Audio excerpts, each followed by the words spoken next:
इतिहास कहता है कि चाणक्य एक शिक्षक थे, लेकिन सच्चाई कुछ और थी।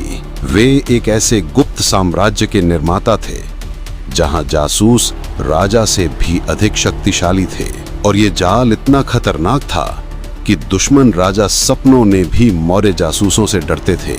मौर्य काल में सत्ता तलवार से नहीं, गुप्त सूचनाओं से चलती थी। चाणक्य ने सबसे पहले जासूसी को एक संस्था का रूप दिया, एक संगठित, गुप्त और अचूक प्रणाली। अर्थशास्त्र में चाणक्य ने लिखा, गुप्तचर ही राजा की आंखें और कान होते हैं।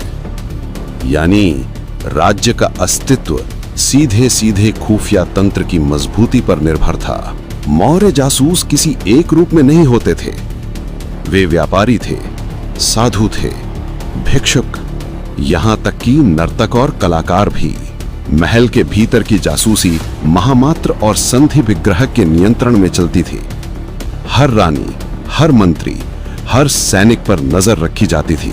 मौर्य काल में दूत दो काम करते थे, शांति स्थापित करना और दुश्मन की कमजोरी खोजना। विष कन्याएं राजसत्ता का सबसे खतरनाक हथियार थीं।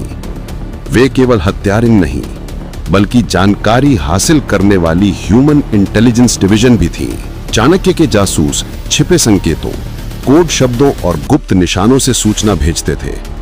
बिना एक शब्द बोले पूरा संदेश पहुंच जाता था। सीमावर्ती चौकियों में जासूस शत्रु की सेना, सैनिक संख्या, हथियार और रणनीति की जानकारी जुटाते थे। चाणक्य ने अर्थव्यवस्था को भी जासूसी से जोड़ा।